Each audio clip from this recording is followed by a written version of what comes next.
Hi, this is Electro from aGRUMH in Charleroi, Belgium, and you're listening to Olli Sachse. Who's got the right to spoil one's health? Who's got the right to stamp your face? Centre de la liberté qui satanise leur essai. Copiare el cuerpo es mensaje de amor.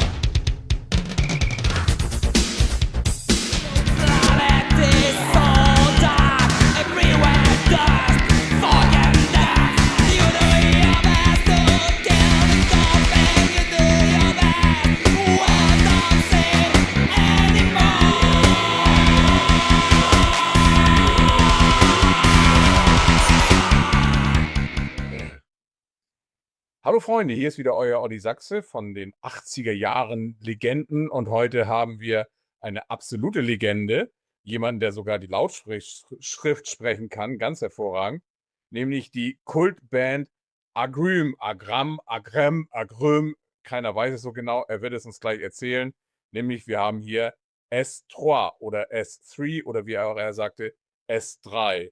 Hello S3. Hello, how are you, Olli? Very good. I'm talking to you in Belgium right now. Yes, I'm in Charleroi, Belgium. It's a city which is located in the south of the country, where we usually speak French or a dialect called Walloon. Yeah. So at first, I think we have to say everybody who is a fan of electronic body music, of EBM or something like this, knows aGRUMH, but the rest of the public, I think, especially in Germany, never heard of you. Is that right? Yeah, I've had trouble interesting people who were fans of Tokyo Hotel, for example, about aGRUMH. They usually don't know the band, but it's okay because we were active from 1981 to 1991 and professionally from 86 to 91. We are a band which is we usually cataloged as an EBM, electronic body music section. It's part of the whole post-punk new wave movement. It was originated by bands like Kraftwerk, who also inspired themselves from Tangerine Dream and Klaus Schulze. And then a Belgian band called Front 242 was like the head of the movement. aGRUMH was produced by a member of Front 242, and our records were very electronic, bass and rhythm based, but also had guitar. And something that it differentiates makes it different from other bands is that we had also humor in our songs. I think you cannot hear the question anymore, but what does this strange name aGRUMH, I don't know really, where does it come from? What does it mean? Well, it was made up in the train from Charleroi to Brussels, or precisely from Brussels to Charleroi, coming back from a concert. I believe it was a concert of Tuxedo Moon. This is a band that people could research with pleasure, Tuxedo Moon. It was made up of different names. And when we were on interviews during our tour in Europe or the USA, we told a different story to each journalist. So it was really important that we convinced the journalist that he was the only one we told the real meaning of aGRUMH, and that he should be pleased to have the real true information. And once we did 7 interviews in a row, and we gave 7 different meaning of it. So I'm going to tell you for the first time the real actual meaning to aGRUMH. It's the name of a Walloon god that existed in real from minus 200 years to plus 350 years after John Crawford, after JC. And that god forced people to eat pineapples every morning after slaughtering a cow and bathing in the cow's intestines while it was still warm. I am very proud that I am the first person in the world who can hear the real meaning of aGRUMH. Yes, just don't tell anyone, okay? No. It's just the both of us. No one ever will hear it. I'm gonna cut it out immediately. Yes, Otherwise, I'm gonna have to wear a mask for the rest of Yeah. my life. Yeah, like other bands do. That looks very good. I have to be honest, I am 2 months younger than you, so I didn't get your beginning. I just the first record I've ever heard was A Hard Day's Night. I think it was in 1989. That's recorded in 88 and 80 and released in 89. Yes, yes. And I was an absolute fan of Front 242 and other EBM bands, and your record was something, in my opinion, completely different, as you said, in humor, and it was, as I think, more experimental than EBM. There were many songs on it, like Je te nouveau or R2D2 in the Desert, and I think there was a telephone recording of a Swedish person who also didn't know how your name was pronounced, aGRUMH, aGRUMH. Rum, rum, rum, rum, rum, Yeah. rum. And I have to be honest, and I have to say that I've heard this record about 3,000 times. Okay, wonderful. Because it was so fascinating, because in my opinion, it was absolutely different to everything I've heard before. Well, thank you very much. That's a great compliment. We always try to do impulsive things. Everything that came to mind, or came to fingers, or to voice. And I think the EBM world was a bit too serious about it. I remember discussing with Front 242, I was their manager for 1 year in 83, 84, 85, before aGRUMH really launched. That they didn't care about lyrics, but they cared about the way words sounded together. Yeah. So they really wanted to have words that together would sound like an instrument, like part of the sound of the thing, and not, sorry for the moving, my phone is moving a little bit like that. It's also part of the performance. We want to give the viewers no jeer. So we want the viewers to record themselves while they're listening to the interview, and in case they vomit, then we'll put it in a compilation of vomiting viewers. VV is very important. And you can also send it to Volkswagen, because they're not doing very well at the moment. So anything called VV or VW will please them, that people are creating things like that. So yeah, aGRUMH, we decided to also to have meaning in our text. We wanted to have something to say about the world, about what's going on around us, what we thought about, the right to be different, or the right to freedom. It's very funny, for example, that we have a song called Ayatollah Jackson, which was made in 1988 when Salman Rushdie was hit by the fatwa from the Ayatollahs at the time, and that it's still completely actual. I mean, completely consistent with the present news in Iran, and the Ayatollahs are still there, and Salman Rushdie was stabbed in the eye a few years back. So yeah, we always had things to say, and we wanted to express ourselves through the text of going with the music. We also wanted the music sometimes to be fun, like that homage to Laibach called Ich und meine Ananas. Yeah. I've never seen you live. How can I imagine seeing you live? What was it like? Well, there are many videos on YouTube about aGRUMH live. So the first thing we wanted is to be extremely visual. So we had videos. We had a video montage that were made with two VHS players, and we were going back with the rewind thing on screen with no editing. So you would see, and then coming back, and coming back. And then you had very, very nice edit, like a pig being sucked off by a woman, and then cut to Jean-Marie Le Pen, the French far-right leader, then cut to the pig being sucked by the woman. We had to buy an animal porn video in Amsterdam, sadly, to to do that, but the pig seems pleased. And Jean-Marie Le Pen, probably not. So there were videos on TVs, actual TVs, no big screen, just TVs on stage, left and right or in the bottom, with these videos just going through the whole concert. And then you had the J3, the singer, and G7 later did it as well. Of course, screaming in his microphone, but also sometimes handling pieces of meat. One day I went on stage with a huge veal liver in my pants, and that's about this big, and so it was inside my pants for the whole beginning of the concert. And at some point I took my guitar and put it around my back, and I started to unzip my military pants, and that big lump of bleeding flesh came out of my zipper until the level of my knees, and then it fell off.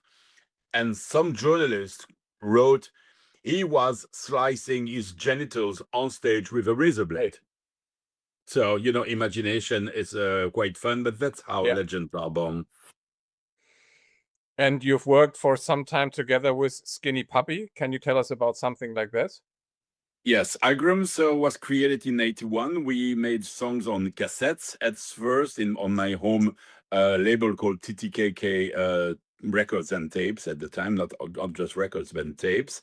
And after we released 4 or 5 different tapes of aGRUMH like this. Then we started to play a little more EBM style and had 2 concerts in the Plan K in Brussels, Plan K, which is a very famous theater where Joy Division really became famous under the Twilight Records and Himalaya at the time.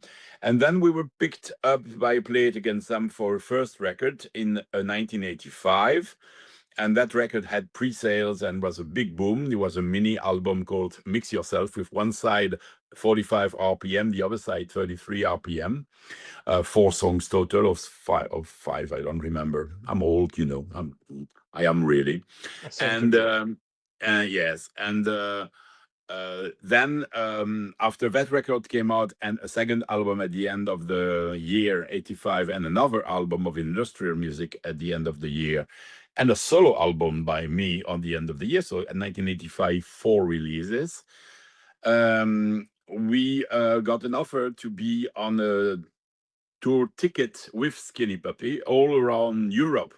So far, we had played 1 concert in France and several concerts in Belgium, but really like in nice chosen places. In Belgium, it was the use that any Belgian band would play everywhere, like your home city, next to each church, there's a theater for children's school parties and things and weddings and whatever. And so every band would play their first concert, and then behind a club somewhere on a small stage, and then in a cafe or whatever. And then every possible concert and festivals, like any Belgian band would do 100 concerts a year everywhere they could play. And we didn't want to be that. So we made 2 performances or concerts, sometimes just appearing for 15 minutes, doing something really shocking somewhere, or doing a concert of 45 minutes stops, 35, 45 minutes stops in very selected places. So the Belgian audience thought that we were like distant, or that we didn't want to connect with them, just because we didn't want to play in boring places and to play all the time like all the other Belgian bands.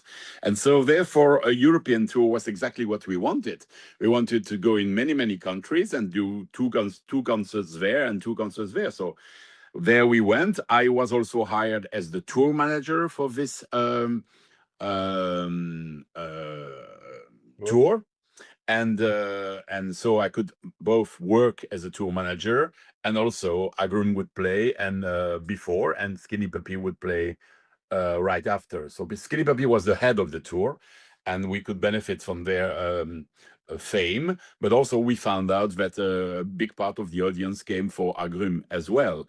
Because, for example, in Sweden in 86, we came to Gothenburg, with where kids had the full name of the band tattooed on their arm like this, and real tattoo, not just pen.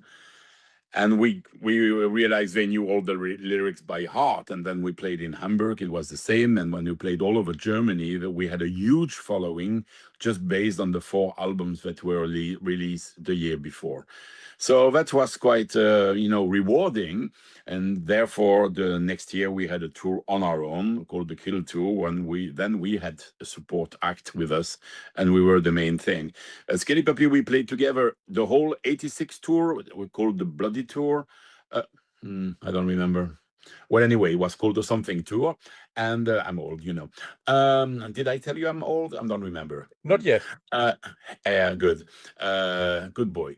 And so we played again. We came upon them again 2 years later because they had a few gigs in the south of France and Switzerland.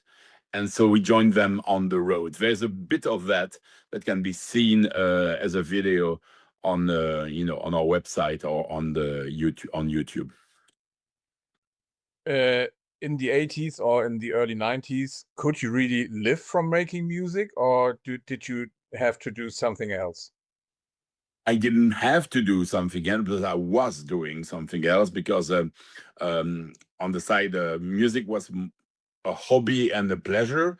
It generated quite a lot of money, but I didn't take any for me, or the singer didn't take any for him. We used it all to buy new instruments again and again. And every time I was buying a new keyboard or drum box or sampler, 10 songs were generated in the next 2 weeks because it was so exciting to play with the new sounds. And then from the sounds came the inspiration and the will to do. That's how we could produce so many records. I mean, we, as a solo projects and other projects and myself, released 26 records in a span of 5 years. That's huge. That includes the American compilations and the 12 inches, the mini LPs and the LPs, and then the singles and other side project. So that's quite like a bulimic way of doing music. And it brought the money that, as I said, went into the construction of the house studios. I had a full 24/8 mixing desk and a 8-track recorder that actually never really got used because we switched to digital at that moment. And I had a company with my husband at the time. We were doing fireworks. And so we were the biggest in Belgium, doing up to 250 fireworks per year, all over Belgium and also in Europe, and fireworks and Christmas lightings. And so I had that on the side of the music. So I could live both lives quite happily. If you look at today's music with artificial intelligence, you don't need to do anything, just put it in the computer. What do you think about it? What do you say to this?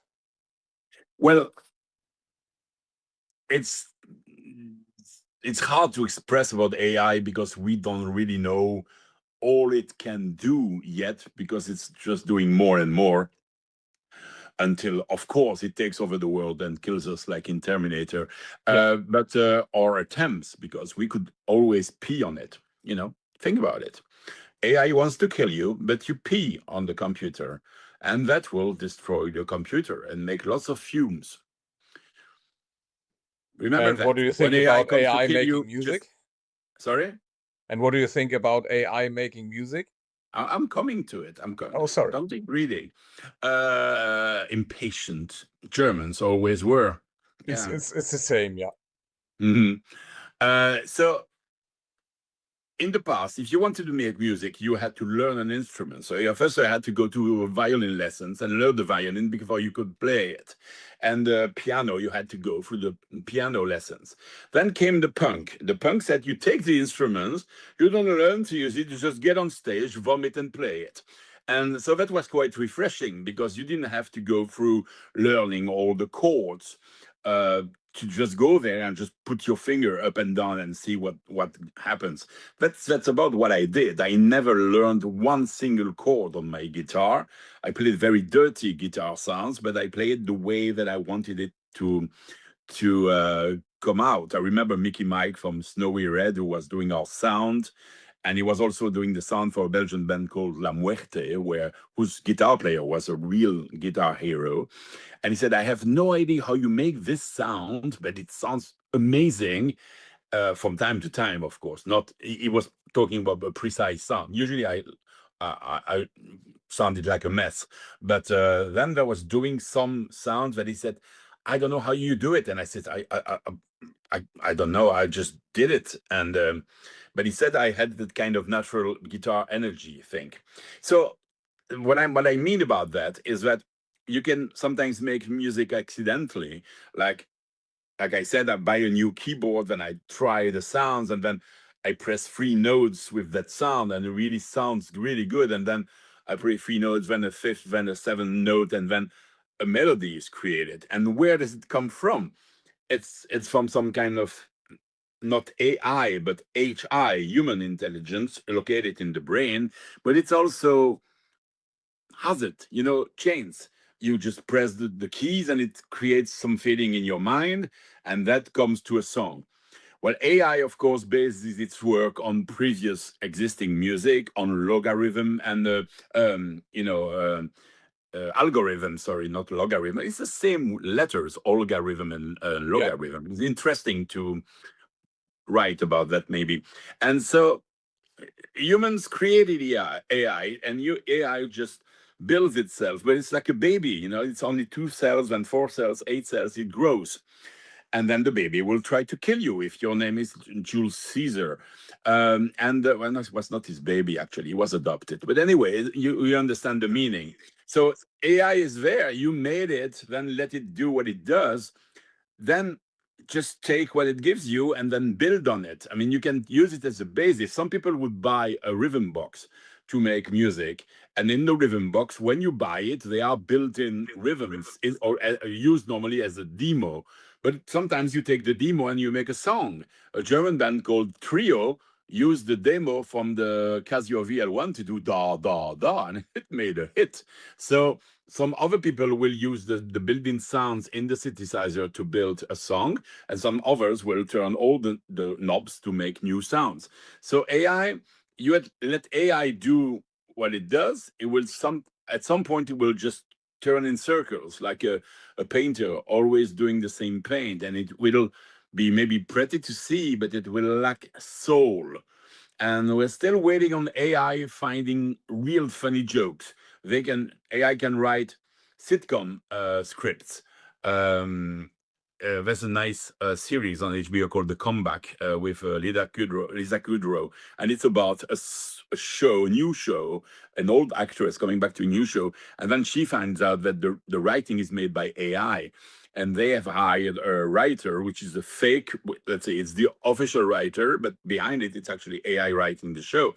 And it asks AI to make a joke about a certain situation. It comes up with 30 jokes, but they're not very good jokes because AI doesn't laugh. Laughter is a very human thing, and it's the same for music. The energy that music will give you and the emotions that music could give you, that normally can be only generated by a human, or if AI manages to do it, is not going to be very good. So it's just a tool. You can use AI to make the basis of a song structure, but if it doesn't have a human touch at the end, I think it will sound artificial in some way. But then if AI makes music and it pleases you to listen to it, I don't see the problem with it. It's just something that humans created, and very soon AI will drive our cars and will work instead of workers in factories. We'll just have to reorganize the world and find something to do for people who don't have these jobs anymore, or we'll have to get used to eat them. Maybe. S3, what do you do? S3. What do you do today? Anything with music, or just a private person? No, just for one, just one little thing. When you say S3, it's exactly the way that you say it in French, and it's actually very close to destroy. Nearly. That was the punk thing, destroy, no future and all that. So what do I do now? Well, after many years, I always say I had 6 lives, including The first one being the fireworks business, and then the music. Then I have other lives. One is I'm a famous sommelier. I have a wine bar which serves only mostly natural wines. I'm quite famous in the sommelier world. Also, I'm a food critic for restaurant and consultant for restaurants. So I go invited by chefs to taste the new menus and give my opinion about the dishes and analyze the dishes, and also publish on my blogs. I'm a published writer. I wrote and published 9 books. 3 of them became bestsellers. I sold actually more books than records now. It's estimated that we sold about 85,000 records of aGRUMH and all the other side bands all together.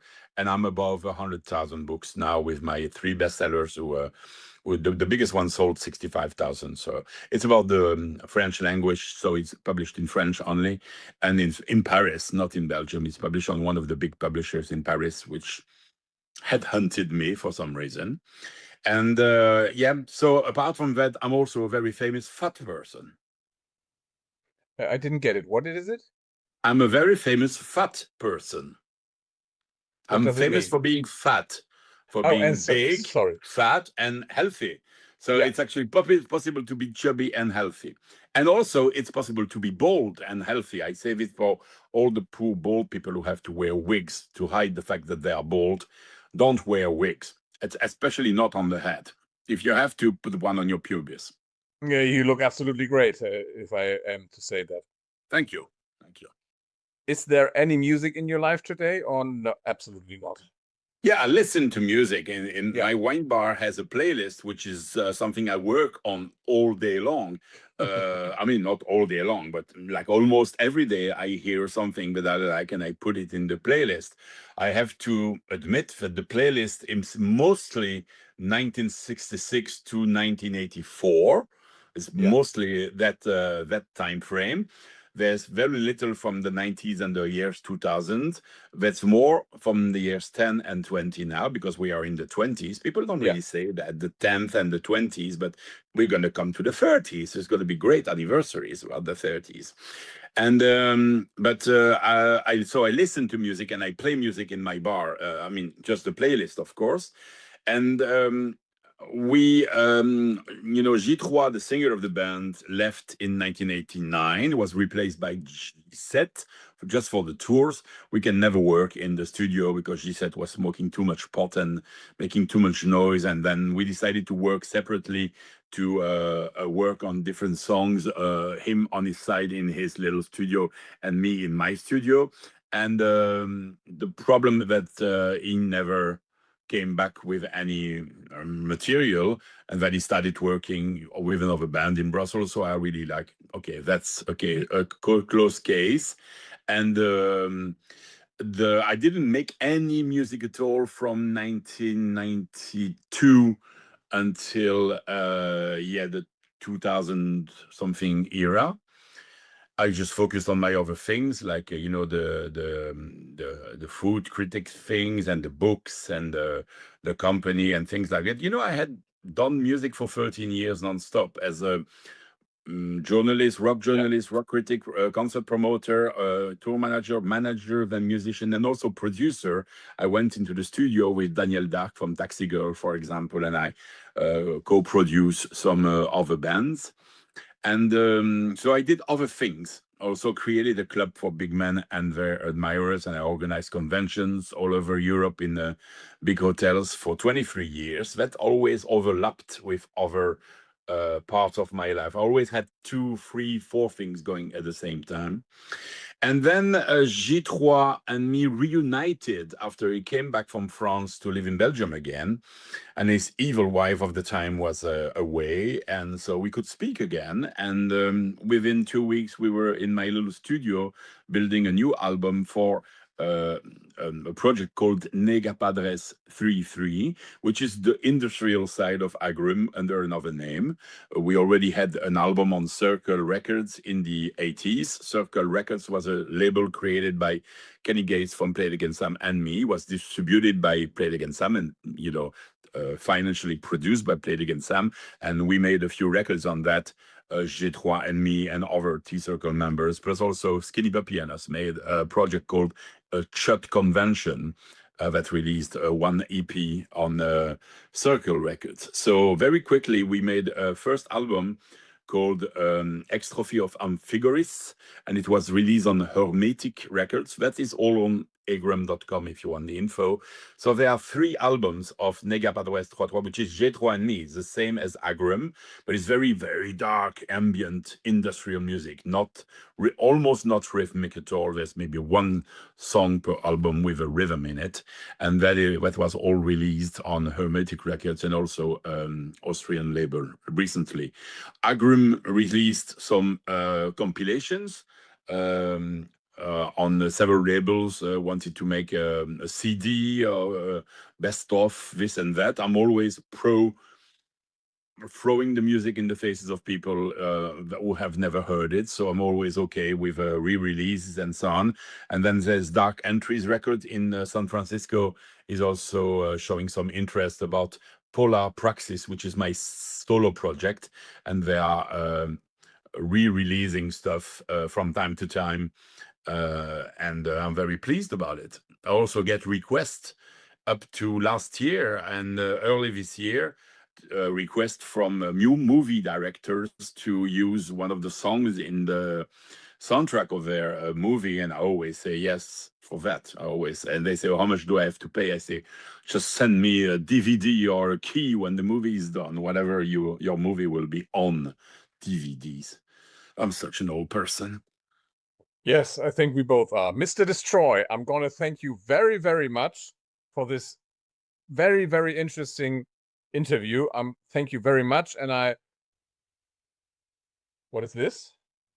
It's one of the latest items that we have that was done and made by Leo, who still releases lots of stuff about aGRUMH. It's an acrylic painting of G3 and me inside the same T-shirt. And so that's an example of all the things that still got produced. Okay, thank you very much. Our time is over now, and I hope to see you and hear you again, maybe in a year, and let's see what's then going on with you. Thank you very much, and nice greetings to Belgium. With a big pleasure, and also to all my German friends, I will end by saying, Ich habe eine fliegende Schnitzel in mein Zimmer gesehen. Bye-bye. Thank you very much. Bye-bye. See you next time.